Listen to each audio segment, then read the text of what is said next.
today the topic of survivor engagement, the topic of co-designing, learning from each other, and really emphasizing survivors in center. It's been an excellent journey in IRCT, in this global movement, to really feel members pushing us in this direction. We now have, with pride, an advisory board of survivors who are guiding our governing body. Have many projects around the world where we're really seeing this emphasis, and have seen so many spaces, international decision-making space, where survivors have stepped up, stepped in, voiced their opinion, made their experience known.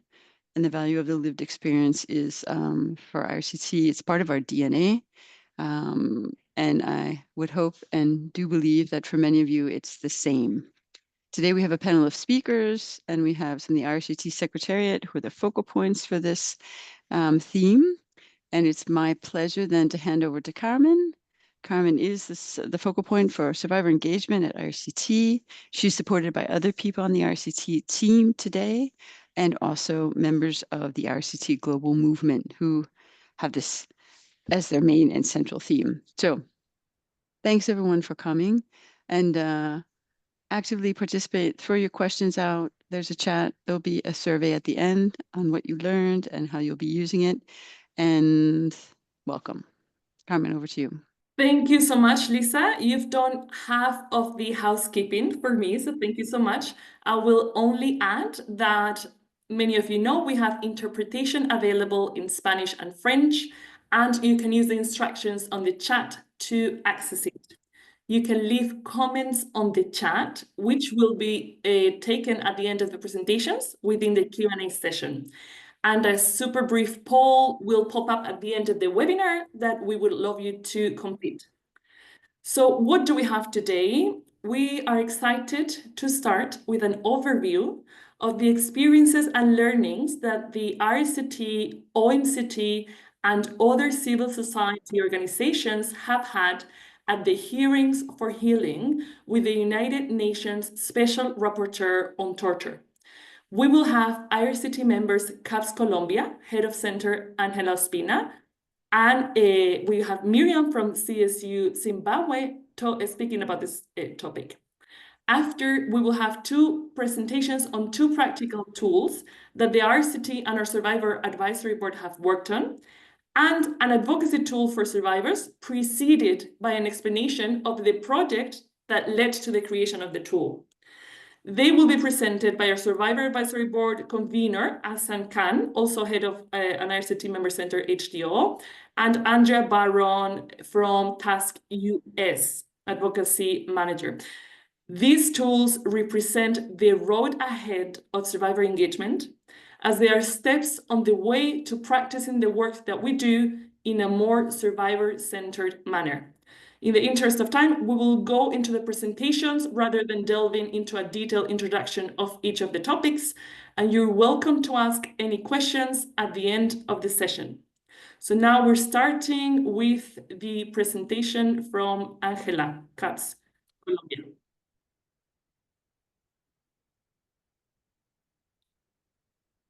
Angela, the floor is yours.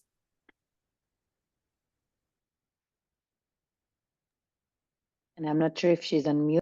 You are muted, Angela. Now you're muted. Thank you. Ya. Bueno, buenos días desde Colombia, buenas tardes en Europa a todas, todos. Muy contenta de estar en este espacio donde este webinar tan importante de participación de los sobrevivientes, aprendizajes y caminos a seguir nos permite presentar las experiencias tan importantes que hemos desarrollado en las audiencias regionales de sobrevivientes de tortura. Iniciamos esta experiencia desde el IRCT como un compromiso muy, muy alto con las víctimas, con los sobrevivientes de nuestro trabajo, a quienes nos debemos, con quienes trabajamos permanentemente para recuperar, para rehacer sus proyectos de vida, tanto individuales, colectivos, como comunitarios y sociales. Esa participación de las víctimas en las audiencias en hablar con los relatores, en este caso con la relatora representante de Naciones Unidas para las Víctimas de la Tortura, genera espacios de recuperación emocional, genera espacios de rehabilitación emocional, genera ese espacio de empoderamiento social y político a las víctimas y a los sobrevivientes. También no solo las audiencias, sino vemos la necesidad de que participen en el conocimiento y seguimiento a las recomendaciones del CAT, que las víctimas se apropien de esas recomendaciones y que las exijan en sus diferentes estados y gobiernos. La participación también en espacios directos de dirección en las organizaciones de los derechos humanos es un espacio muy importante de participación y el IRCT viene abanderando ese proceso de participación de los sobrevivientes en los espacios de gobernanza. Las incidencias en los diferentes espacios en el mundo, jurídicos, de audiencias, de cortes, en la incidencia de las víctimas a nivel directo para búsquedas de verdad y justicia. En ese marco es que estamos realizando las audiencias regionales de los sobrevivientes. En Colombia se llevó a cabo en noviembre 1, 2 y 3 del 2023. No sé si antes Berta y Carmen presentamos un pequeño video que nos da un contexto para continuar diciendo qué pasó antes de esa audiencia, qué pasó en la audiencia y qué pasó después de la audiencia.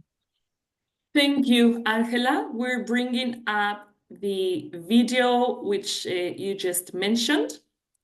Bear with us. Playing it. And this video is in Spanish, so if Spanish is not your language, you will have to use translation.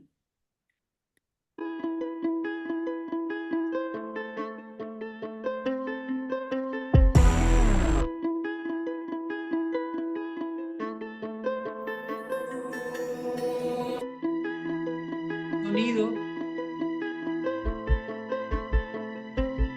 El hecho de tortura ocurre en el año de 1998. La Agencia de Seguridad del Estado, Departamento Administrativo de Seguridad, DASS, una madrugada ingresaron a la casa donde residíamos, tumbaron la puerta, amarraron a mi padre de brazos y como él no se dejaba sacar sabiendo que lo amarraron por el cuello hasta tratar de asfixiarlo y mientras lo torturaban a golpes. Ya estaba agonizando cuando mi madre pues sale con, éramos 5, había un bebé de 1 mes y nos paró al frente del comandante y le dijo que para asesinar a mi padre debía asesinarnos a todos nosotros para que nadie sufriera. Ahí se vino un paramilitar y nos levantó a patadas y golpeó a mi hermanito de 1 mes en el pecho. Entonces el comandante, en vista de que iba a ser una masacre total, les dijo que soltaran a mi padre, pero que había quedado casi agonizando porque estaba desangrando. Yo soy víctima de lesión ocular por parte del SMAT. Yo el día 1 de mayo del año 2021 salí a manifestarme en las calles de Bogotá, en mi localidad, el barrio Usme. Me dispararon directamente a la cara, lo cual pues tuvo unas complicaciones y una serie de fracturas a nivel facial. Las acciones que debería tomar el Estado es el desmonte del UNMO o anteriormente como SMAT, no un cambio de nombre. Debería darle una reparación a las víctimas y a sus familiares. Mi denuncia va en el sentido de que ocurrieron las masacres o los actos de vulneración de derechos humanos el 2019 en el mes de noviembre y no hay una normativa estatal del cuidado de los defensores de los derechos humanos.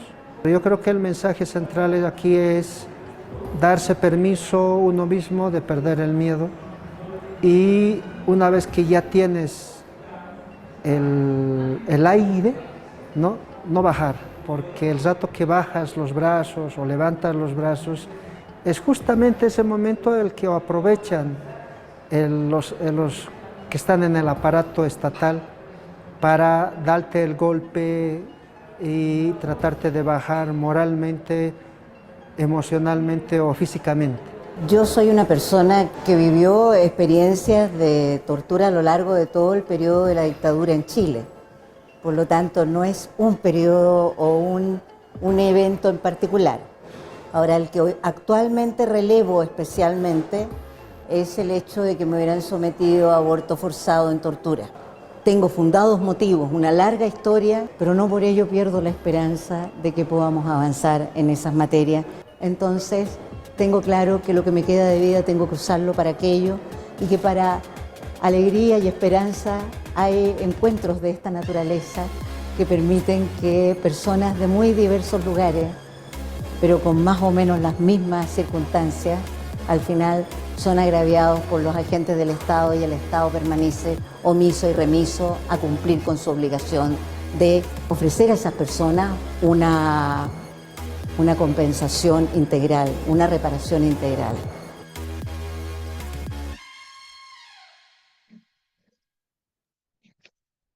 Thank you so much, Angela, for providing this space to survivors to express their views about their experiences and part of what led them to attend the hearings, to have this experience of the hearings in Colombia. Please, the floor continues to be yours.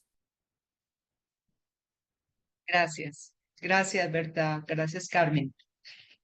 El lograr estas audiencias tiene un antes. Ese antes es el compromiso de la relatora, la doctora Alice Gil Edwards, de la representante de Naciones Unidas para las Víctimas de la Tortura.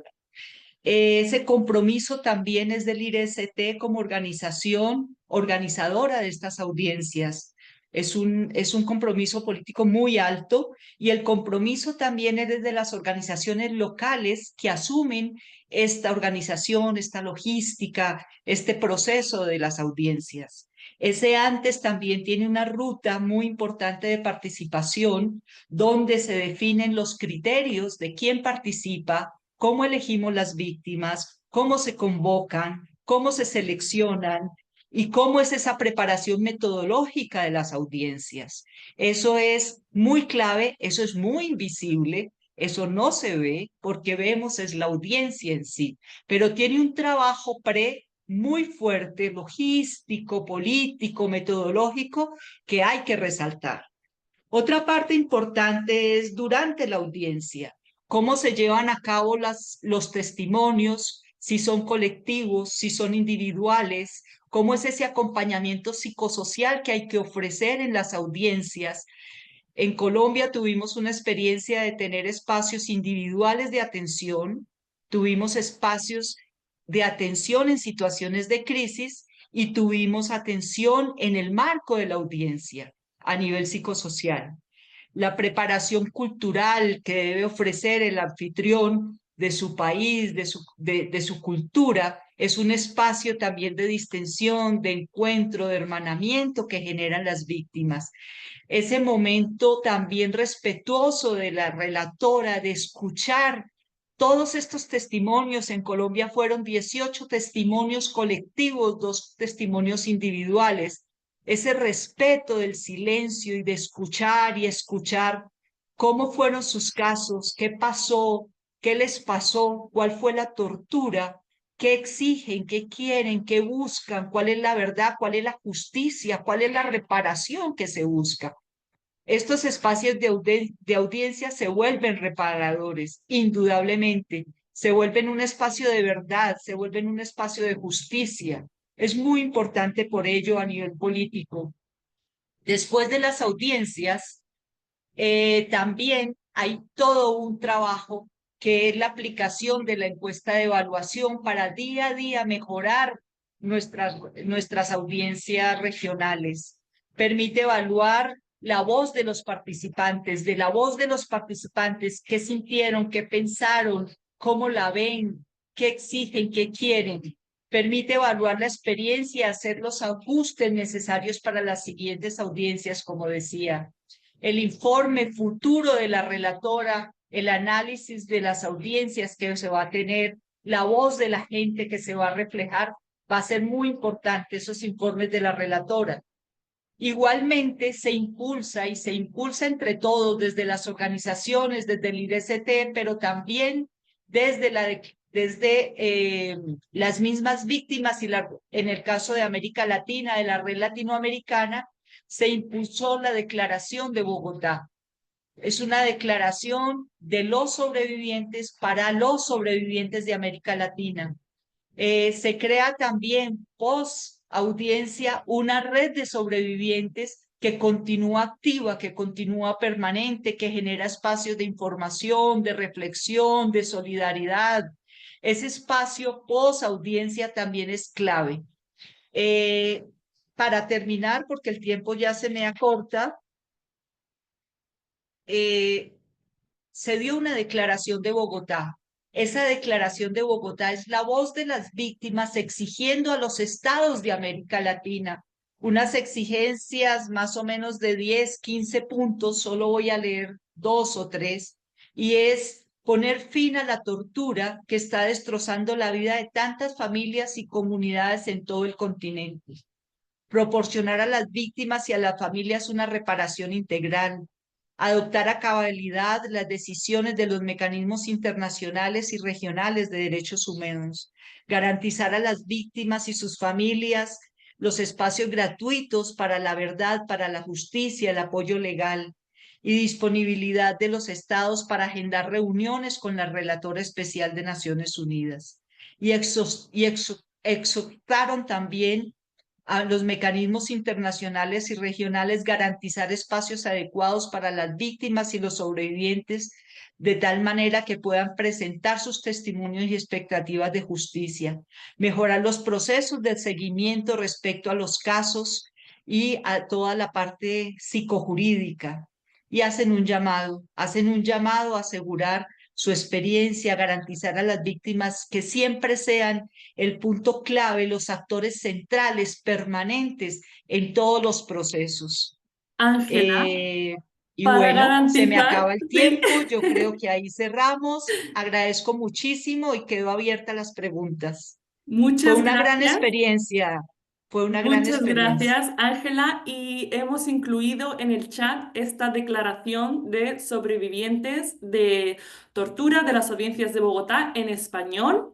Y tras el webinario compartiremos más recursos en varias lenguas también para quien tenga interés. Muchas gracias, Ángela.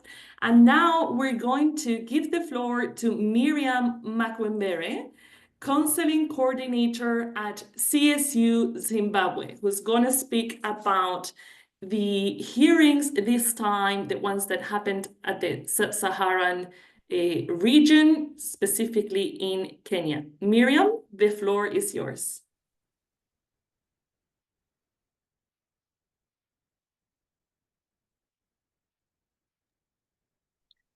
Mirriam, I can see that you're with us and the microphone is off. It might be that your laptop needs a couple of minutes to fiddle with your microphone. If you're hearing us, could you please type something into the chat? Oh, I can see that now you are. Hello, can you hear me? Hello, I'm not hearing thank you so anyway. much. Yes, we hear you. I'm not hearing you. Are you hearing me? We are hearing you. Yes, we are. We are. Are you hearing me now? Yes. We are hearing you. Thank you. Can I go on? Yes. Okay. So my name is Mirriam, and I'm a trauma counselor and counseling coordinator at CSU Zimbabwe. I'm here to share my experiences with survivor engagement, an event that happened in Nairobi, and how we prepared our client for it. I had the privilege of attending this groundbreaking regional survivor engagement event last year. This critical gathering brought together selected African survivors of torture to share their stories, to share their knowledge and expectations. And my role there was to provide support to one of our clients, a torture survivor who was sharing her experiences with the UN rapporteur. So when the IRCT invited CSU to nominate a torture survivor who was willing to share own experience and expectations, including her knowledge, we searched our database, which comprised of many, many clients. And we identified two potential clients. They presented well, and they were both willing to have the opportunity to share. We then invited them for a follow-up care. But after careful consideration, one client was selected due to a flexibility with the proposed hearing dates. The other one could not make it. To ensure a comfort and ownership of your story, we provided psychological support throughout the process and promptly responded to your inquiries in collaboration with the IRCT. Several meetings were held so that we prepare her, while also respecting her autonomy by not editing, not suppressing or minimizing her feelings or experiences. And to guarantee her readiness to tell her story, we kept contact by offering telephone support services that are available at CSU. And following also IRCT guidelines, we gave her the freedom to choose a companion for the hearing process, either a family member or someone from her personal relations. And after a week, she decided later that she would like to be accompanied by a counselor. She explained that the trauma she experienced was extremely sensitive, and she didn't want to re-traumatize her loved ones by having them maybe hear the story again and again. Instead, she trusted CSU services and felt safe with her counselor by her side. From the perspective of this CSU client, she really liked to be part of this event. She was she said this was more than just a chance for her to and others anyway to share their experiences and knowledge. It was an opportunity to amplify their voices on an international stage and ensuring their suffering was heard. It was their call to action to urge the United Nations to loudly condemn torture. She was happy to share her voice on this international platform, I tell you, connecting with fellow survivors and amplifying their voices collectively. I could see her mingling with others with confidence. She anticipated their sharings gaining worldwide recognition beyond geographical boundaries and sparking global discussions on human rights that would prompt maybe justice and accountability that would benefit not only her, but other torture survivors. By sharing her story, she hoped to inspire even solidarity and action and even awareness about torture worldwide and contributing to a global effort to prevent torture and protect human rights. Other survivors also shared their experiences of extreme cruelty and inhuman treatment, and they spoke widely about it. It was clear they were seeking healing, they were seeking justice and also validation. Many were still processing their trauma. I could observe that. My opinion, it's essential to create these safe spaces for survivors to share their stories. It breaks the silence and stigma that surrounds their experiences. As I listened as a counselor, I was reminded of this, I think the sayings of Maya Angelou. He said some powerful words. Maya Angelou is an activist in America. He said, there is no greater agony than bearing an untold story inside you. This resonated deeply with me as I recognized that many survivors not only carried the weight of their untold stories, but also struggled with unresolved trauma. They struggled with unmet legal, unmet medical and psychological needs, and even unmanaged expectation. One woman shared the experience of being sexually assaulted by armed militia. It's an experience that you always hear during our work at CSU. Despite the trauma she went through, she showed a lot of strength and she attributed her resilience to her faith and social support systems, which empowered her to move forward. Another survivor shared a story of escape and resettlement. This, to me, it emphasized the crucial role of organizational and international support.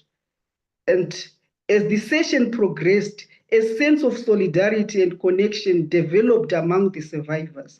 They began to exchange words of encouragement amongst each other, offering support and comfort to one another. This, to me, demonstrated the power of peer support when people who share common challenges are grouped together. All the survivors presented with emotional pain, I tell you. The difference was how they understood their pain, which affected their ability to heal. Some felt that they had been dealt with unfairly. Some were like feeling guilty. Some were blaming unfair systems. Some felt that the torture was their fault. Some were hostile and angry and wanted revenge and felt powerless anyway. This shows the terrible impact of torture if left unaddressed. In my opinion, unmanaged painful emotions can lead to conflict. However, based on my experience with my work here, with the right support, the resources available, and time, some victims can heal. Survivors' feelings were validated and their sufferings were acknowledged during the process. Wholly, all participants felt a deep sense of responsibility. All those who were attending, they attended attentively, listening to help the survivors empty their hearts.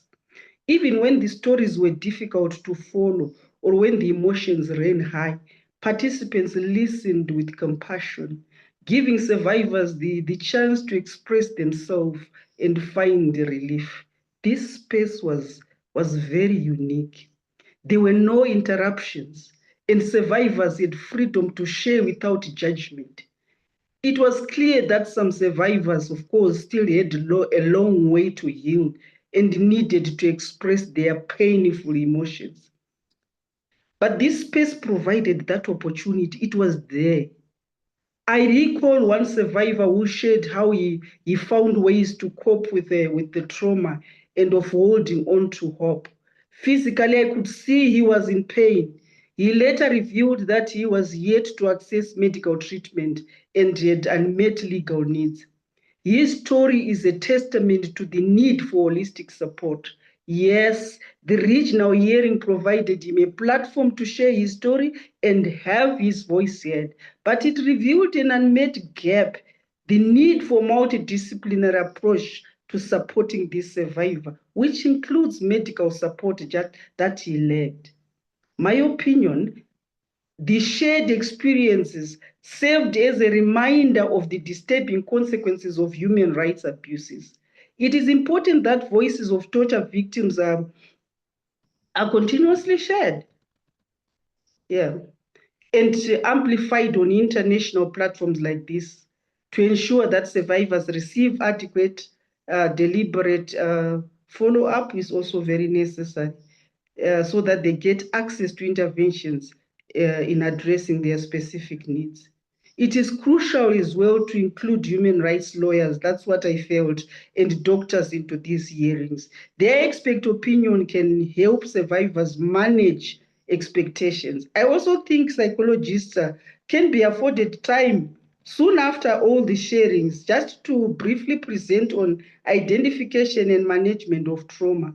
This would help survivors understand their experiences and recognize their trauma and seek help when needed. Above all, this engagement was respectful, it was inclusive, and it was empowering, and it focused mainly on the survivor.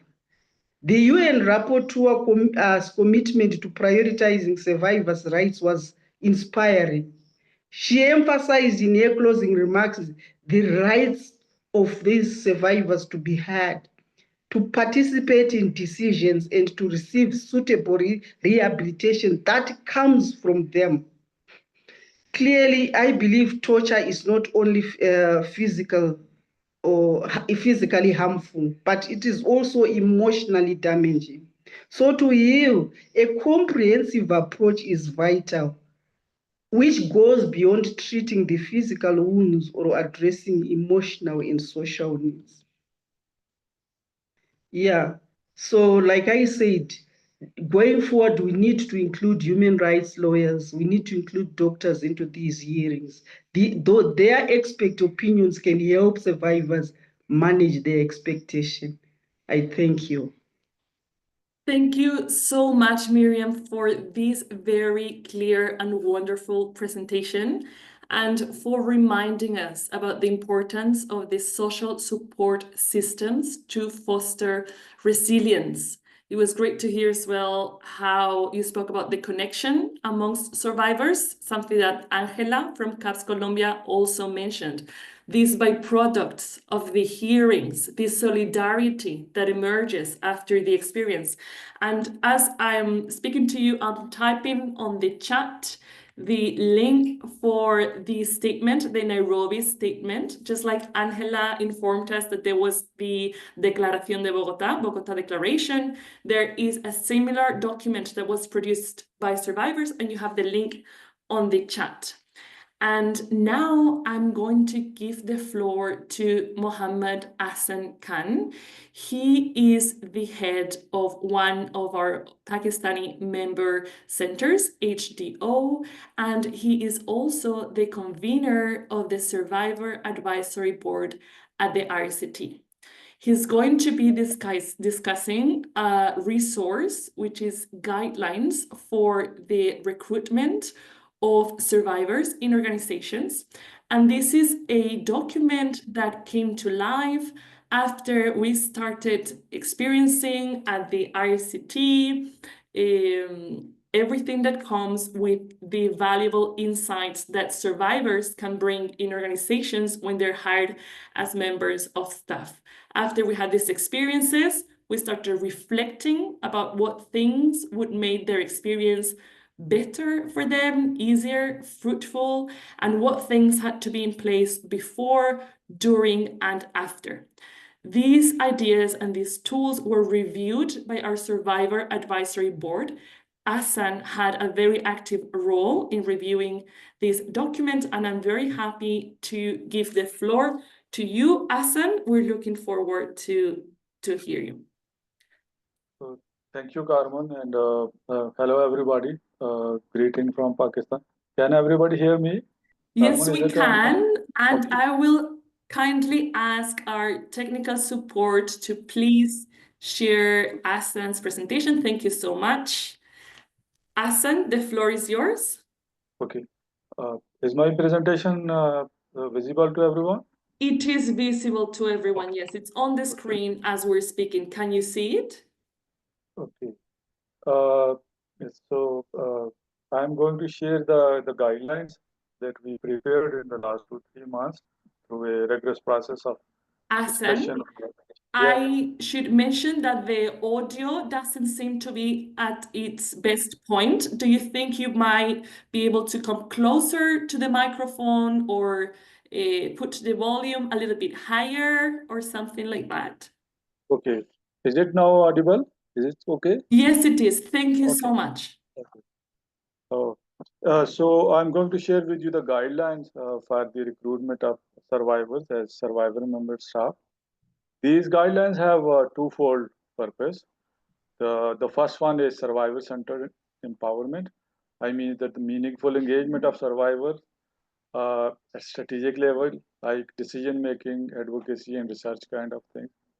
And second purpose of these guidelines is how to ensure the trauma-informed programming and service delivery by incorporating the lived experiences, opinions, and perspectives of survivors into our program policies that respond different kind of traumas caused by different kind of adverse situations, with key focus on mental, emotional, and physical well-being of survivors.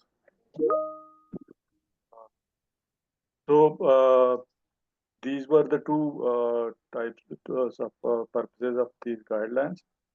And thank you, Ahsan. You can let us know when you need the next slide, and I continue to appeal to you to make the volume a little bit higher and to speak closer to the microphone if possible. Thank you so much.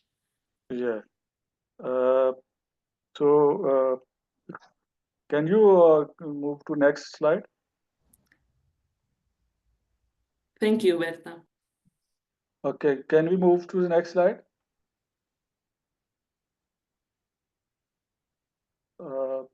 The previous one? Yes, the second slide is basically shows that how an organization hires survivor, and it it can lead the organization up to leadership levels. So I am a basically survivor working in one organization at senior level positions, and in my organizations we are almost having 30% people from survivor background, and they are working at different places. Even our volunteers are basically survivors who work in different kind of prisons like that. While serving as a survivor in one organization at senior management position, I am also serving in survivor advisory board as a convener. So from this lived experience, one can easily understand that uh, how can we take survivors in our organizations and give them position at different levels, and can benefit from their experiences at different positions. So that was basically just to give you the reflection that I am the lived example that you can have survivors in your organization and they can play very good leadership role in your organization. Next. The next slide, can Carmen? Yeah. So these guidelines also highlight one important aspect that traditionally we have been treating survivors just like the beneficiaries of our services and programs. But the storytellers and giving information and things like that. But this experience, we can say that we can introduce a kind of a paradigm shift. When we say the survivor-centered approach, we the program people know what does survivor-centered or trauma-informed approach means. The question is whether our programs, who are basically designing the strategies of our uh, policies and procedures, to those people who are involved in the system like communication system, like HR system, do they know what does survivor center mean, and are they in a position to incorporate these perspectives into organizational programs and procedures and policies and things like that? This has been a very rare case in past, but through this kind of paradigm shift, we can say that yes, our programs and policies do incorporate the needs and interest of survivors. So this paradigm shift basically applies the survival lens through which we treat survivors as architects of change. Rather than taking them as a part of the problem, we are treating them as part of the solution, as a potential force to help us and through our help other survivors address these problems. Because every survivor has got its own unique experience, and every survivor is expert of his own experience. The question is that whether we have a mechanism to take them on board and translate their experiences into our program and services, and use them for the well-being of other survivors. That is basically a task ahead. Okay, next. Yeah. So here are the three phases in which these guidelines will guide all of us during our pre-hiring process, during employment process, and the post-employment process. In the pre-hiring process, I will be talking about the SOPs, the job profile, vacancy announcements, and interview process, and the employment process, the selection, placement, the treatment mechanism, and the training and capacity building kind of thing. And the post-employment, when a survivor completes his job, what sort of mechanisms are need to be in place at organizational level to have respectful and dignified, layoff of those survivors. Next, to let's pre-hiring process. So next, so few slides will be talking about the pre-hiring process. This slide is very important to understand the explicit hiring process, and you could see that we are having a lot of survivors, in different categories. So we have to do different organizations. For example, my organization works with the survivors of torture, particularly the custodial torture. But there are organizations who might be working on with survivors of different types, like survivors of gender-based violence, like refugees, like asylum seekers, and things like that. So we have to decide that what sort of survivors we are going to have in our organization. And I have also placed some data that which shows that currently we are having almost 828 million survivors all over the world, affected by different kind of situations. And we have to see that what percentage of those survivors we are going to take in future. And this could also give us very good insights about that. At the end of the day, we can think about a global monitor which could show us that, okay, this much percentage of out of this much chunk of survivors, this much percentage was hired by different organization, and through this we can say, yes, we are doing something tangible for the cause of survivors. So we have to define what sort of survivor we will be hiring. Next. Yeah, when we talk about the explicit hiring, we have to take care of certain parameters like expressing our clear organizational commitment by clearly articulating trauma-informed survivor-centered approach for professional growth of survivors. The second thing is the type of language we will be using, because language play a key role, particularly when it comes to the cases of survivor hiring. It should be trauma sensitive, non-stigmatizing, focusing on their strengths, means their skills and potential which they carry and which we are willing to take them in our organization.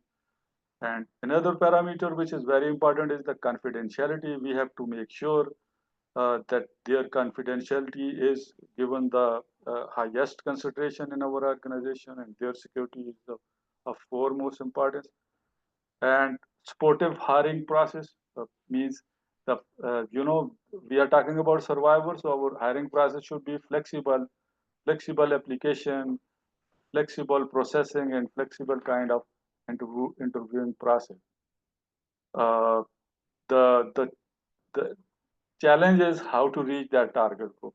Means how we will basically identify that survivors, and how do we know that where they are located and whether our application process reaches them or not. This is what we have to see. Next.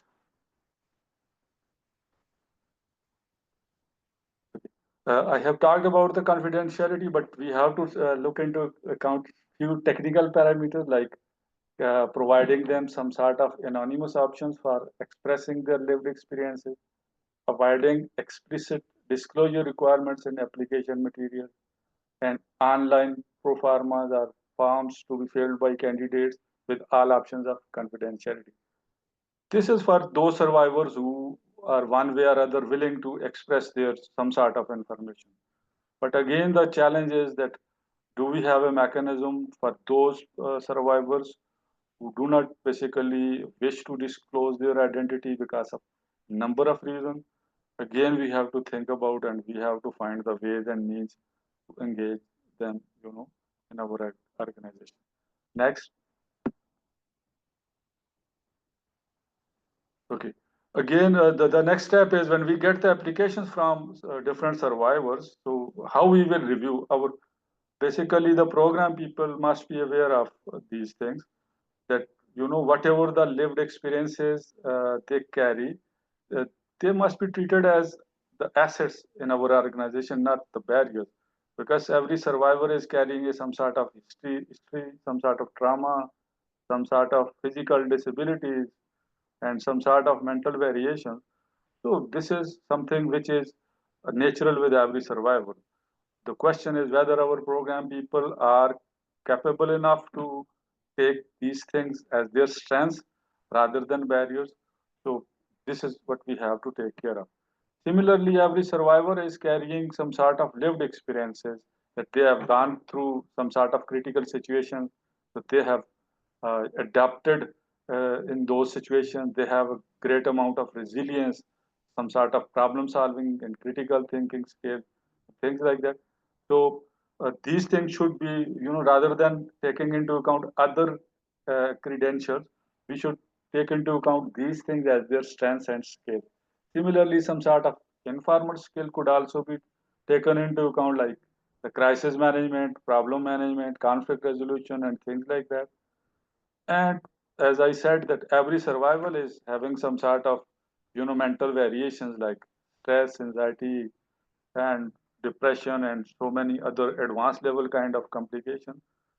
So these things will remain part and parcel of the survival hiring process.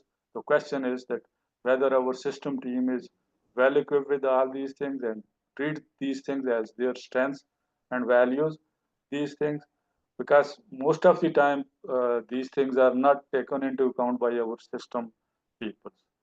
Yeah, next. Ahsan, thank you so much for sharing these valuable insights. It's really difficult to address this topic because it's really detailed, and I think you're doing a great job.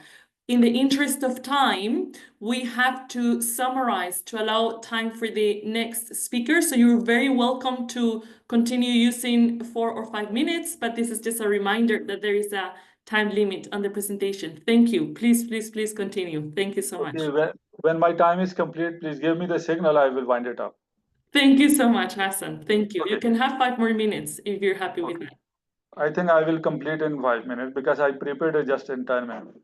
Fantastic, Ahsan. Thank you so much. Interview process. Now someone has applied. We have reviewed the application. Now it is a third phase where the survivor has reached to the interview level. So the interview process should be trauma informed and survivor centered. The question is, what do we mean by this at interview level? What sort of interview we will take? I will suggest that the verbal interview is the more appropriate in the beginning, with no stress. Means that we should not emphasize the survivor to reveal their past history and share their past experiences of trauma and things like that, because their new entry, they are just appearing in the interview, they might be nervous, so we should not put more things on their shoulders, because historically and traditionally we have a very different kind of hiring mechanism in every organization. But when it comes to the hiring of survivors, we have to change all these patterns in the best interest of survivors. And we have to ensure that all of our panelists in the interview panel are well trained in trauma informed practices. Because if they are not well trained, there is a risk of further re-traumatization of survivors.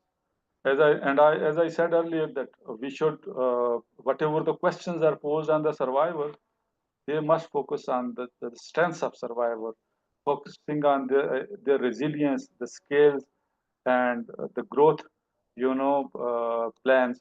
Uh, okay, rather than focusing on the gaps and the things which they don't have. Here I'm basically emphasizing the appreciative approach, where their strengths and potential must be taken into account rather than the things which they don't have at the moment, like that. And avoiding the re-traumatization process, not forcing them to disclose their personal, information and things like that. Next.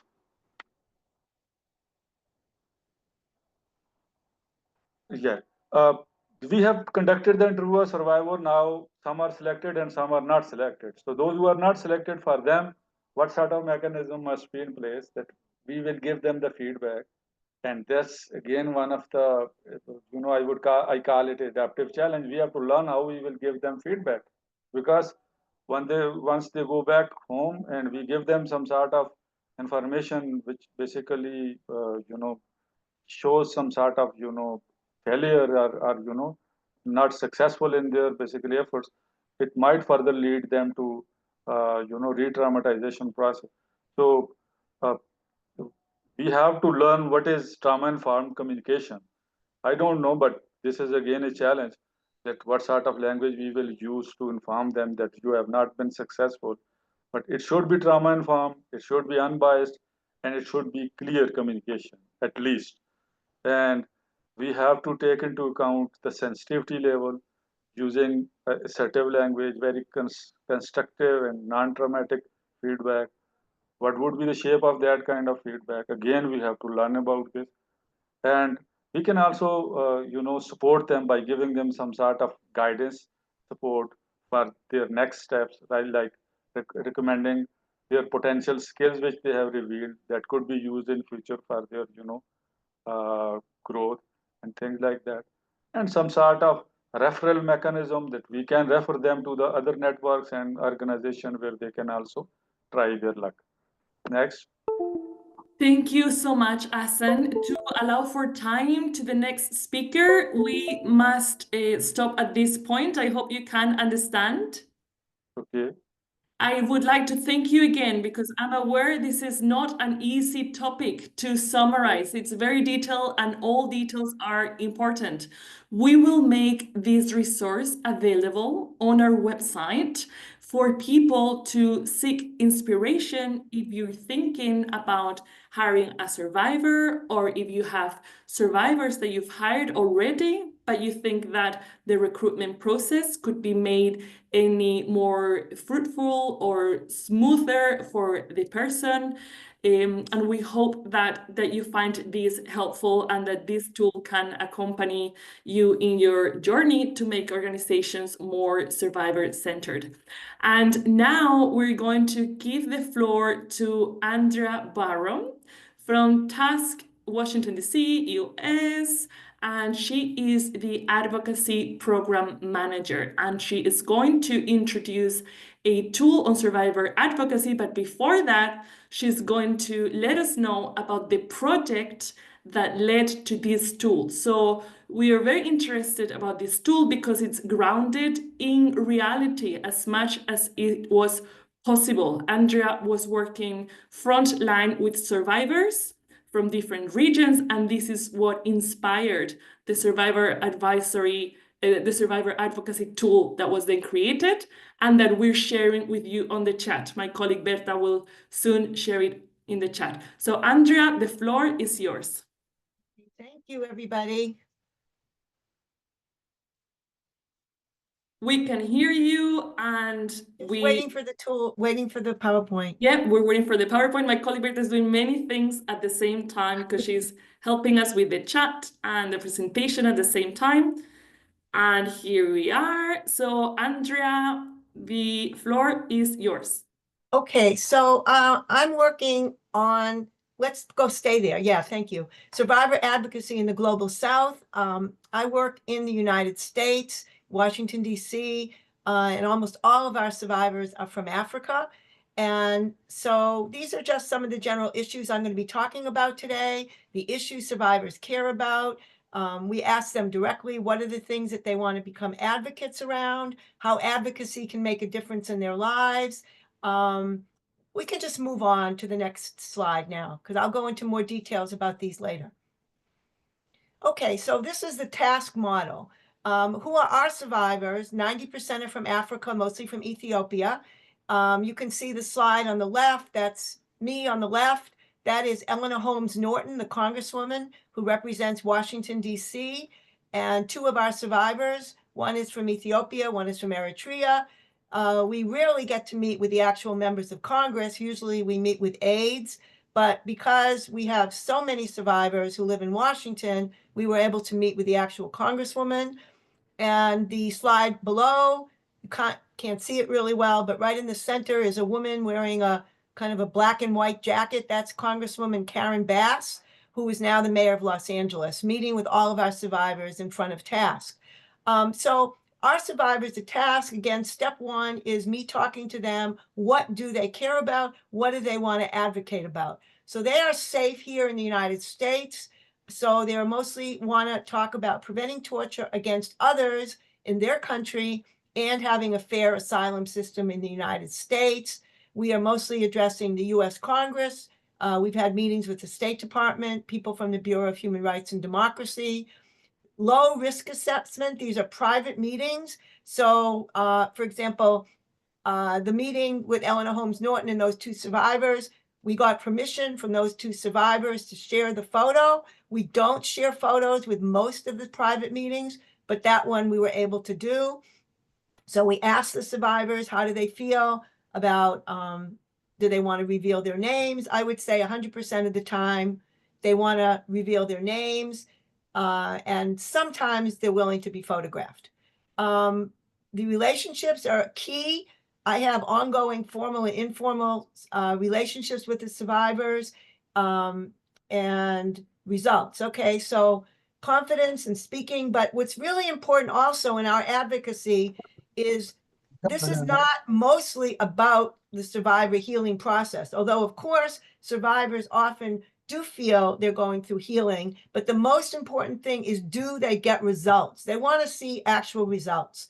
And we have gotten results, not a lot, but we have concrete examples of success we've had on influencing US policy in Ethiopia. And we were able to make a small change in US asylum policy from our small organization with 12 staff people because of our survivors. So this was a huge victory in concrete terms of influencing US policy.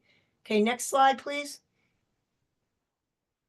Okay, so the IRCT project I was involved in was engaging survivors in Uganda and Eritrean refugees in Israel. So altogether in December and January, I met with 24 torture survivors and secondary survivors.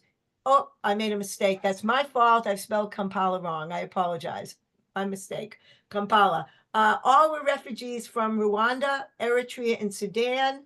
Uganda hosts almost 1.8 million refugees, more than any other country in Africa, and it's relatively welcoming, relatively, to refugees. For the Israel project, we partnered with ASAF, which is a IRCT member, the aid organization for refugees and asylum seekers in Israel. And our project there was to press Israel to recognize the Eritreans, these are non-Jewish Eritreans in Israel as official refugees. So Israel takes kind of a middle position. They don't expel the Eritreans. They have not so far. There are some people in the far right in Israel who do want to expel them, but so far they have not expelled them. So they follow that part of the 1951 Refugee Convention. However, they do not have an asylum policy in the country, so they do not have a process of interviewing people like we do in the United States and most European countries, Australia, New Zealand, and then deciding these people have a well-founded fear of persecution, they should be allowed to stay in the country. So what we're pushing for is for Israel to adopt an asylum policy. And you can see here on the map, on the top map, I'm kind of just showing how the refugees arrived in Uganda. So we're going to have the Eritreans who went from Sudan to South Sudan, down to Kampala, and then we have those who are from Sudan. You can see how they went through down to South Sudan and Uganda. And of course, from Rwanda, they went north to Uganda. So that's the purpose of that map, so people can see the route. In Israel, they came from Eritrea, which is, you can kind of see the southern part of the arrow, all the way up through Sudan, through Egypt, into Israel. And most of the Eritrean refugees in Israel arrived between 2006 and 2012. After 2012, Israel built a wall between the Sinai and its southern border with Egypt, so no more Eritreans can get into the country. So, or any other African refugees. The reason we're focusing specifically on Eritreans is because there are some positive signs in Israel of specific reference to recognizing the Eritreans, that they are not economic migrants. That's the big issue in Israel. Some of the refugees there are economic migrants, but the Eritreans are fleeing from, they call it national service. It's forced, kind of a forced slavery where they're forced to remain in the military, sometimes their entire lives. So there's some hope there that they could be recognized as refugees. That's why we're focusing on the Eritreans. Okay, next slide, please. Okay, so why did we pick Uganda and why did I pick these three refugee groups? It's because of the contacts that I had ahead of time. So at the top, you can see Noel Zimbabwe. He's a genocide survivor, a refugee from Australia. He refused to spy on Australia's Rwandan community, and the regime, the Kagame regime in Uganda, Kagame regime in Rwanda, punished him by disappearing his two brothers in Rwanda. So all of these are incredibly brave people. So Noel decided that he has an organization now that is now working with families of people who had disappeared, like what happened to his brothers. And he has many, many contacts in Uganda with the Rwandan refugee community. And that is the reason I was able to interview so many Rwandan refugees, and I had very easy access to them. All the interviews went incredibly well, but it was because they already trusted Noel. So when I went there, they trusted me. And so that's why that worked. The second is George Gebri Selassie from Surbana Media. He's a Eritrean survivor living in the United States, an international human rights activist. He has contacts with Eritreans all over the world right now. He probably is not attending today because he's busy connecting with Eritreans and other most Eritreans in Libya right now. That's what he's probably doing as we speak. And again, the same thing is because of his contacts with the Eritreans, refugees in Uganda, I was able to meet them. And all these are all torture survivors. They're refugees and they're torture survivors or secondary survivors. And again, easy access, excellent interviews. Everything went really well. Because they trusted George, they trusted me. And the last one is my own boss, Eamon Tabir, Executive Director of TASSC, who is a torture survivor from Sudan, resettled in Canada before coming to the US. And he made the connections for me with the Sudanese community in Uganda. So that's the reason I picked those. And I had 24 interviews. So it was a lot of people and it was an incredible experience. Next slide, please. Okay, so the advocacy that we did with the Rwandans and Eritreans in Uganda, my advocacy role was, in the case of the Rwandans, Noel has already testified before the UN Working Group on Enforced Disappearances. So my role was to collect testimonies of the families of disappeared Rwandans. That's what I did. I collected their testimonies. Their advocacy role is trying to supplement what Noel has already done. So I had the assignment of a subset of Rwandan torture survivors, those who are living in Uganda, who are families of people who were forcibly disappeared. There were 11 Rwandans that I met. And those testimonies are almost ready. And probably in a few weeks, I'll be sending them to Noel, and he will send them to the UN Working Group on Enforced Disappearances. As a result of the project, we developed a second advocacy project, calling it the Rwandan Parent Advocacy. And so 20 of these Rwandan survivors and their relatives of disappeared people, they need funding to send their children to school because they don't have enough money to send their children to school. So what they're doing is they're developing a petition where they're documenting their financial situation and how important education is for the kids. We're talking about primary and secondary school. We're not talking about university. And they're looking to see if they can use that petition as an advocacy tool to help raise a few $1,000s. We're talking about $2,000 in order to be able to send the kids to school for one trimester. And so I met with some of the leaders of this group of 20 to help them assist them in how to develop the petition, how to approach other people, to train other people as advocates. So they named the problem. The problem was they need help to send their kids to school. And my role was helping them learn how to be advocates in order to achieve that goal. And it's a realistic goal. So basically with advocacy, we pick realistic goals. You know, if they told me there's 100 children, that probably wouldn't be realistic. 20, yes. Okay, next, the Eritrean refugees will testify on Zoom before congressional staff in the United States. And again, we do this on Zoom. I've done this for 10 years. These are private meetings, only with a congressional aide and myself and 2 refugees. And so they are gonna, these are 5 young women who have already been accepted by the UNHCR for resettlement. I'm sure everyone's aware that the United States has shut off its refugee resettlement program, but we are looking for some cracks to try to have some meetings with key Democrats or key Republicans to show the value of the refugee resettlement program. We don't know if there could be some exceptions to resettle these people in the United States, or it's just kind of putting a very wonderful positive face on who are some of the refugees that should be resettled in the United States and what will happen next year. This is the best we can do. We manage expectations for these young women who are going to testify. We told them this does not mean that you are going to get admitted and resettled in the United States. And I explained exactly what our strategy is. Okay, next slide, please. Okay, I think this is the last one.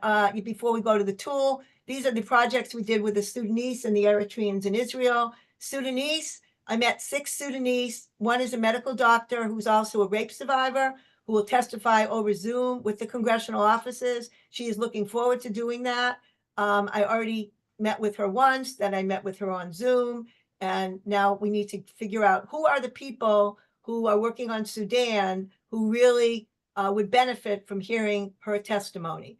The Eritreans in Israel, what we did is we had many, many meetings with Asaf people and the Eritreans in Israel. And I had translators here in the United States who speak Tigrinya, the language of the Eritreans. We developed a petition signed by over 100 Jewish Americans, including 20 rabbis and other Americans. And we gathered over 100 signatures. We sent to Israel. Certainly, they are not going to suddenly all of a sudden pay attention to our petition, but this, we can build on the petition to publicize the plight of the Eritrean refugees. Next slide, please.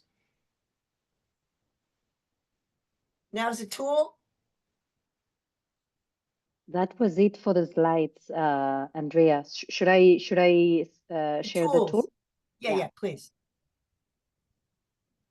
So I have 5 minutes, Carmen, is that right? Well, actually, just before you said tool, I was going to say, Andrea, we're coming to the end of your time. So I think we're well synchronized.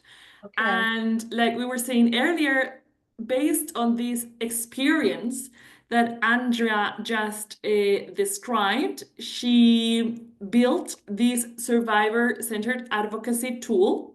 Actually, we had 2 versions, a colorful one and a blue one. And I know, oh yeah, thank you. I was going to say that Andrea prefers the blue one. Personally, I prefer the colorful one, but both of them are super cool. So Andrea, do you want to speak about the tool? Let me go through this very quickly. Yes, and I'll say, Berta, could you maybe zoom in, even if we don't see everything, but we can read some parts of it. Thank you so much. Okay, so this is what works for us, okay? So number 1, survivors can be powerful advocates on issues they care about. So this has worked for me in the United States, and it worked in Uganda, and it worked with the Eritreans in Israel. All over the world, survivors, many of them want to be advocates. And I think the best example is, you know, we got some people, sometimes people are worried about survivors being re-traumatized. We ask them, do you want to speak? Do you not want to speak? It's up to them to decide. Okay, can you move down a little bit? And I see my boss, my previous boss, Leonce, is here. Hi, Leonce. And Leonce is one of the people that encouraged me when he was the executive director about survivors being advocates. So thank you, Leonce.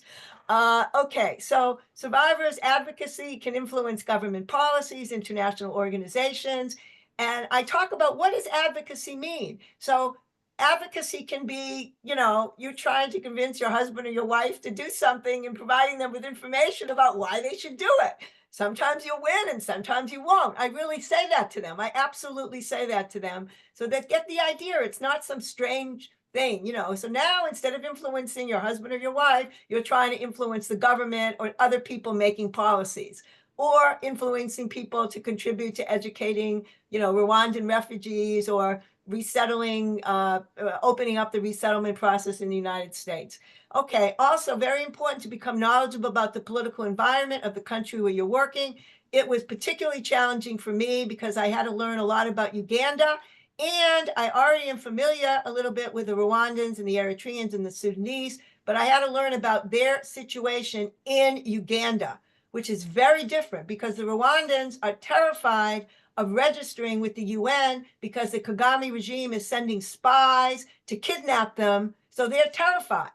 The Sudanese, no, but the Sudanese government, the two sides are too busy fighting each other. So they're not sending spies in to Uganda to try to intimidate the Sudanese refugees there. So that's very, very different. So I had to learn all about that. But because I had all of my great sources, it wasn't that difficult.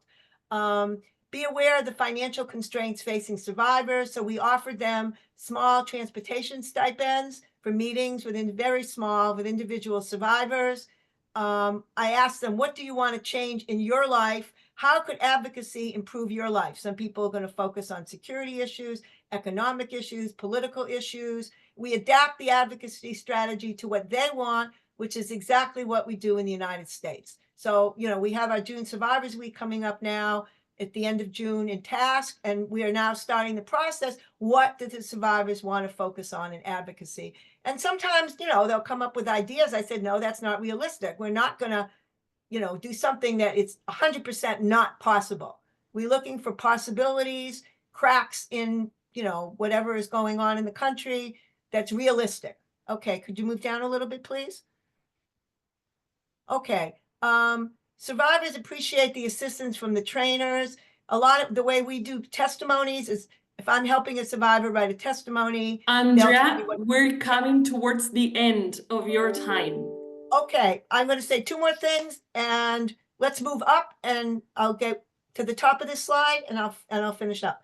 Okay, so this is what I want to mention. The last thing I'll mention is the importance of relationships. Relationships have to be open and heartfelt. And what for me, it's important. This is the last thing I'll say. They know that I am not going to solve all their medical problems or their legal problems, whether you're in the United States or whether you're in Uganda, but we show we care about them. It's not only we want you to participate in this advocacy program, we care about you. Sometimes we can make a connection to help them in some other part of their life, and sometimes we can't. But just by listening to other issues not directly related to advocacy, they know we care about them. And that's worked for me ever since I've been at TASSC, whether it's America, whether it's Uganda, or whichever survivors that you're working with. That's always very, very important. And I think the last one, number 10, 11, I'm done. Ongoing communication with them. This is part of the relationships. You can't, you know, I have 24 people I interviewed. I'm doing the best I can to stay in touch with them, and they always appreciate it. So thank you very much, everyone, for listening. Andrea, thank you so much for this wonderful presentation. It was great to be reminded of the fact that the aim of survivor engagement is defined by survivors. It's not defined by organizations. It's not defined by professionals. It's established through discussions with survivors, and some survivors will have one aim. They might want to improve their lives. Some others might want to help communities, or they might have other things in mind. And this is what we have to be open to listen to and to act on. Thank you so much. And I'll say that I'll take that tip about advocacy and husbands. Maybe there's some conversations that I could start with my husband under this frame of advocacy. So thank you. realistic goal, Carmen. Yeah, realistic goal. I'll keep that in mind. It needs to be realistic goal. I'm not forgetting about that. Thank you for this tip. Okay, and now on this note, we end with the presentation to go on to the Q&A session. So any questions or comments that you might have about any of the presentations, you can write on the chat or you can raise your hand. We're looking forward to hear your thoughts. What do you find about these insights that were shared about the hearings? Mohammed, please, your hand is up. Thank you so much, Carmen, and hello to all the friends. I simply would like to appreciate all the presentations, including my colleague, Mr. Ahsan, who has very slightly touched upon how HTU has pioneered in the area of introducing the survivors in our program and leading them from the operation core to the management level. I would also appreciate the IRCT that has so firmly advocated for the engagement of survivors in a way that today all the organizations, all the member centers are really pondering upon to how to engage the survivors in their programs and their future strategies. I would, as we talk about the organizations going to certainly revise their strategies, including the IRCT, definitely. At organizational level, there might be a bit easy for all of us who are at senior level who can revise their strategies about this, engaging these survivors or making them the architect of change from a liability. But at the state level, there are certain barriers. I personally feel that not all the countries are having the legislation that are encouraging the rehabilitation of the offenders into the in social integration. There are I would give the example of the Pakistan. We are right now having no such legislation. So I would suggest here that when we are not having, and most of the country might not be having on the pattern of the UK that is having proper legislation, the Rehabilitation of the Offenders Act 1974, that advocate for the convictions are ignored after a certain period of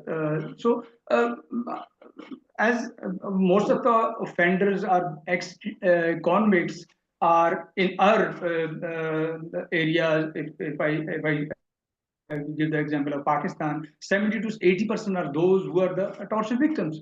So when we are talking about their reintegration and social reintegration and engaging them in our future movements and the future program.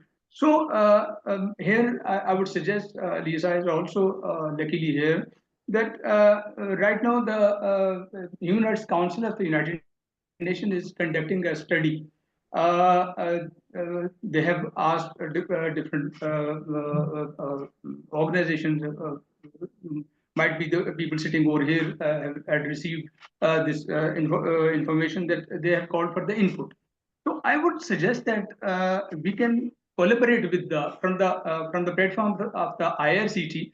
We can better collaborate with the United Nations Human Rights Council to make this very objective part of their resolution that is going to be tabled before the Human Rights Council, to make it a formal document, a UN document that our survivors should be engaged in future programs. As they are also already working on reintegration of social reintegration of the ex-convicts. So when we are 60 to 70% are those who are the torture victims, why should we not grab the opportunity to collaborate with them and take up our case and clubbed our case with the United Nations Human Rights Council. Thank you so much.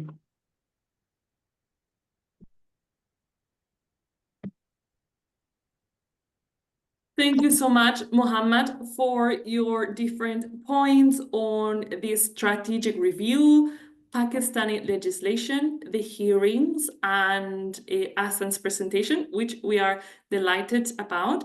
Lisa, would there be any remarks that you would like to make regarding Mohammed's comments, or should we continue to open the floor? I mean, I think we should open the floor, but I would say, Mohammed, you know, good suggestion. This is the kind of thing we need to find the spaces. It's like Andrea talked about. I mean, you also want it to be achievable, but if there are opportunities where there would be a space for us to interject, you know, one or two talking points, or, you know, I think we should take it. This is what we need to do. But, you know, the things that are achievable, where we feel we have, you know, I was noticing a crack, where there's a crack and we can seep in or sneak in or whatever you want to call it, be there. So noted, and then we'll get back to you on that one. But further back on the questions, thanks. Thank you so much, Lisa. So the floor continues to be open for questions and comments. I can read on the chat that Angela Ospina from CAPS Colombia says psychosocial programs should accompany the participation of survivors and victims at any space for participation. And in this space is where the rehabilitation centers at the IRCT membership are fundamental. Thank you so much, Angela. And we can see Mary Nabwogi from ACTV Uganda, who says, thanks for tremendous work done. I believe these concerted efforts are steps towards enhancing survivor engagement. Thank you so much, Mary, and thank you so much, Sara Lopez. It is lovely to see you here as well. Sara was working with IRCT and she did a wonderful work while I was in maternity leave. I had the possibility of working with her before and after I left, and so we're very happy to see you here, and you brought your experience as a survivor, advocate, and a psychologist as well. Is there any other comments or questions? Anything crossing your mind that you would like to share? And like we were saying earlier, we have added the resources on the chat, but they will also follow through via email, and they will very soon be on our website.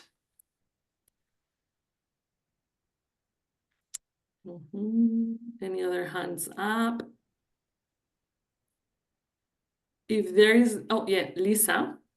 I mean, I don't, as I say, I don't want to steal the space, but I would like to comment back and appreciate the 4 different presentations. Incredibly different, incredibly rich in detail.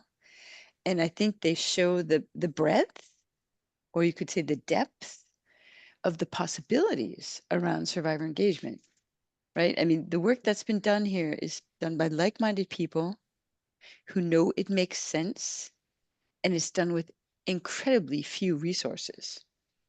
I can't help but thinking if there were any, you know, if there were more resources behind this, what we could really move the world. But nevertheless, what we can do with very few resources, right? Small, even just spending time together. Taking this lived experience, putting it onto a document, discussing it in the Survivor Advisory Board, as Mohammed has done, Ahsan as the convener. Excellent. Move things. So we have to, given, and I can say this, given the cuts of the UN administration right now, the USAID cuts, and the cuts that we may see in development support, as the world moves to be more equipped to deal with, you know, a much more aggressive world filled with impunity, people will spend more on their defense budgets and less on their development budgets. So our task is going to be as creative and as cost effective, given our lived experience on this topic.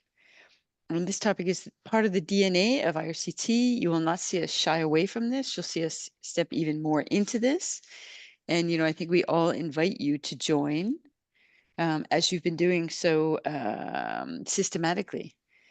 but we can do more. And so I throw down the challenge to you all. What more can we be doing? And invite you to participate as we move forward and to use the tools that are there. They're there now for you.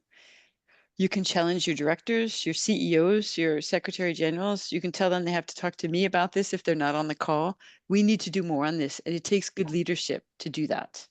It also takes money and lived experience, but it takes good leadership. So my challenge is definitely to the leaders of the member centers. And thank you for your time today. Thank you so much, Lisa. And I can see that there is a hand up from a lady with a beautiful name. What is it? It's Carmen Alonso. Please, the floor is yours. Thank you, Carmen. Just very briefly, I just want to also say a word of appreciation for Mohammed's presentation, all of them. In Madison, Wisconsin, we are in the process of hiring people to work with us who have been incarcerated. And I so appreciate the thoughtfulness and the sensitivity of the whole hiring process that you share with us. So it was very helpful, and I will definitely be bringing that to our team here in Madison to really bring that exquisite sensitivity to the people that we want to work with. Thank you. Thank you so much, Carmen. And we're coming to the conclusion of our time here today. There is going to be a survey popping up, and we would appreciate if you could take some seconds to answer it. Thank you so much. Here we are. Please hit the mouse. And we want to thank you all for your time today, and as usual for sharing all your insights from all your different backgrounds and different contexts that you work with. Survivor engagement remains an area that is part of the identity of the IRCT. We are determined to continue learning about this and to continue in our journey for survivor-centered practices, facilitating spaces for survivors, but also listening to survivors and hearing from them about many other forms of contribution to policies and organizations, in addition to speaking out. So please, I can see that the survey has been completed. Thank you so much. And we remain at your disposal should you want to discuss anything related to survivor engagement or any other topics. We're always really happy at the IRCT when you contact us and you share experiences with us, and we're happy to support when we can as well and connect you with others. So thank you so much. Thank you to the panelists, to everyone attending. Thank you, Lisa, and thank you, Berta, for the technical support. Thank you so much. Thank you. Bye-bye. Thank you. Bye. Bye. Nice to see you all. Thank you. Bye-bye. Thank you. Thank you very much. Hey, Mirriam. Nice job. Hi, thank you. Beautiful. Beautiful.